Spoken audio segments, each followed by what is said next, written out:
Trump, qui n'est pas encore président, qui n'est pas encore à la Maison-Blanche. Et donc, M. Trump, il a déclaré qu'un certain État n'utilisait pas le dollar, les États-Unis introduiraient des sanctions contre ces États qui ne vont pas utiliser le dollar. Il s'agit de la première menace à l'égard de ces pays. Auparavant, les États-Unis, ils punissaient certaines banques, mais c'est la première fois qu'ils disent qu'ils vont sanctionner les personnes et les entreprises qui ne vont pas utiliser le dollar. Nous savons tous que les Américains, ils considèrent ce sujet comme très délicat. Ils pensent que le dollar constitue la force des États-Unis. Ils pensent que s'il n'y a pas de dollar, l'économie américaine va s'effondrer. Et ils comprennent que le dollar, il apporte des bénéfices à l'économie américaine. Et cela, la non-utilisation du dollar va saper la confiance dans ces entreprises, en les États-Unis. Et par contre, vous devez créer des nouvelles structures pour renoncer au dollar. Qu'est-ce que vous faisiez dans le cadre des BRICS en ce sens? En fait, l'utilisation du dollar en tant que devise internationale n'apporte pas beaucoup d'argent dans le budget des États-Unis. Le dollar apporte beaucoup d'argent dans le budget américain. Il a apporté 10 000 milliards de dollars dans le budget américain. Cette utilisation apportée. Donc 10 000 milliards de dollars, il s'agit d'une somme qui est très importante. Et donc cela veut dire que les Américains, ils consomment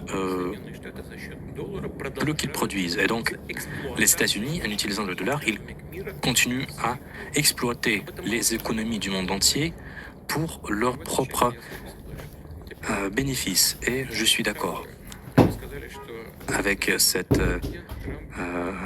ce que vous avez dit.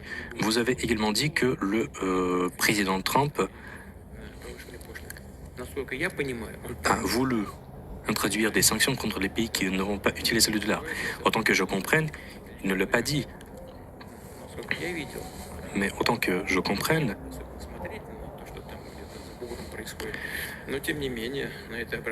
j'ai entendu cela.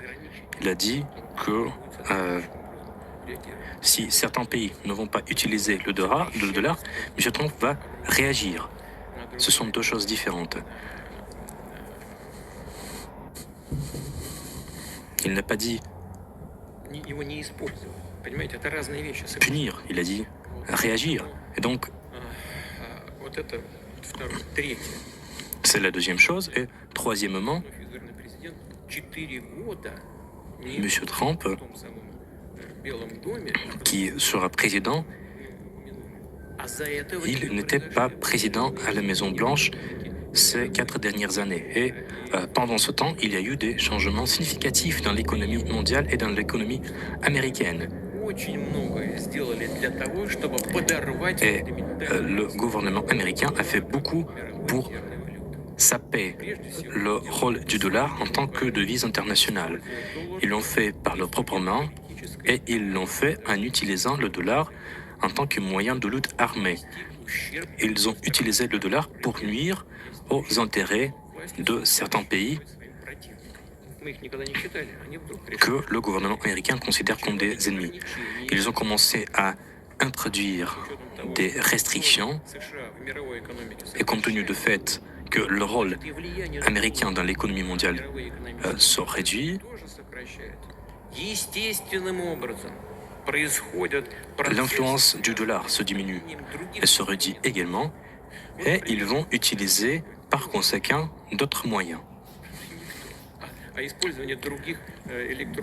Qui veut utiliser le dollar? Qui veut interdire l'utilisation du dollar? Personne. Pourquoi et qui peut interdire l'utilisation de technologies numériques? Personne. Pourquoi? Parce que ces instruments vont se développer, parce que tout le monde veut réduire les dépenses, parce que tout le monde veut augmenter la confiance.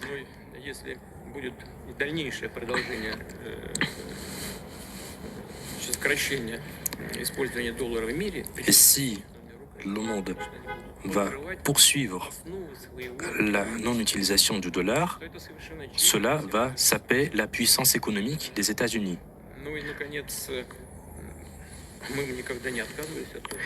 Et nous n'avons jamais renoncé au dollar. Ce sont les États-Unis qui ne nous ont pas permis d'utiliser le dollar. Et aujourd'hui, à cause de cela, ils ont des problèmes. Ils doivent réfléchir à leurs actions, à leurs mesures qu'ils vont prendre après. Cela est dû à leur arrogance dans le domaine économique notamment. Et il faut comprendre les processus qui se passent aujourd'hui dans le monde et il faut, compte tenu de ce fait, il faut mener une politique économique dans le monde. Regardez ce qui se passe. Les États qui sont alliés des États-Unis, ces pays, ils diminuent leurs réserves en or et leurs réserves en dollars et leurs réserves en euros. Et ces 10 dernières années, cette réduction a été de 13%. Il s'agit d'un chiffre très important et cela se passe d'une manière naturelle.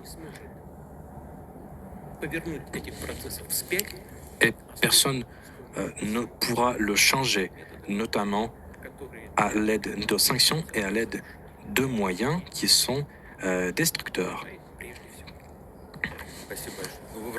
Merci. Dites-lui qu'il soit plus prudent. C'est une personne qui n'a pas besoin de mes conseils. Secteur 4.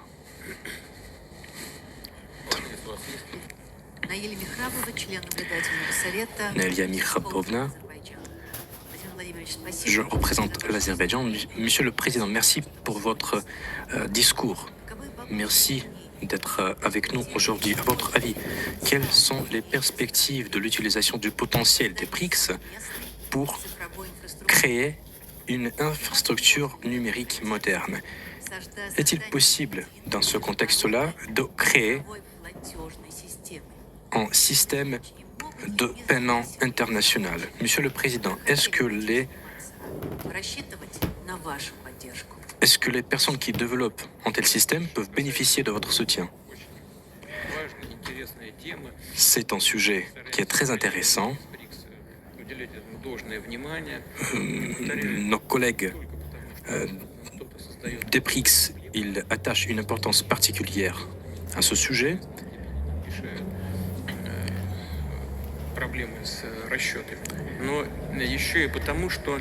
Et cela est intéressant et important parce que l'économie mondiale se développe et nos relations se développent. Et moi, quand je répondais à la question de votre collègue, nos relations avec plusieurs économies se développent, le nombre de partenaires augmente et tout le monde veut avoir non seulement des moyens sûrs de règlement monétaire, tout le monde veut que ces moyens soient modernes, que ces moyens renforcent la souveraineté économique. Et cela nécessite l'utilisation de technologies modernes, de technologies numériques, et nous allons le faire. Mais il ne s'agit pas de créer des systèmes de paiement numériques. Nous, dans le cadre des BRICS, nous avons proposé à nos partenaires, et nous soutenons une telle décision, nous soutenons la création d'une plateforme d'investissement dont une partie sera consacrée au règlement financier. Et là, qu'est-ce que nous faisons? nous nous sommes mis d'accord de créer un groupe de travail sur la base de la Banque du développement des BRICS. Ce groupe est en train d'être créé. Nous en avons parlé à Kazan avec les représentants de la République populaire de Chine, avec les représentants de l'Inde, du Brésil. Nous en avons discuté avec tous les partenaires et tout le monde est d'accord. Nous voulons créer une plateforme numérique qui permettrait d'investir dans des marchés prometteurs d'Asie et d'Afrique, et ce, d'une manière fiable, d'une manière qui soit indépendante de l'inflation et d'une manière qui permettrait aux banques centrales de réagir immédiatement au processus qui se développe dans le cadre de notre organisation. Si nous avons des problèmes, nous pourrons utiliser ces mesures.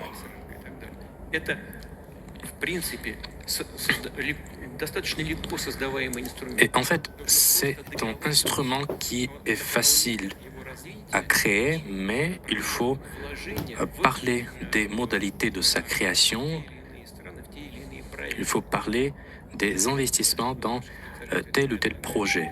Et à mon avis, cela serait très intéressant, non seulement pour les pays qui vont créer un tel instrument, mais pour les pays qui vont utiliser cet instrument. Les marchés en développement d'Afrique, d'Amérique latine, ils ont besoin de ces investissements. Et si nous trouvons des projets qui sont intéressants, si nous investissons dans ces projets, si nous avons de bons fruits, cet instrument sera prometteur et très efficace. Et nous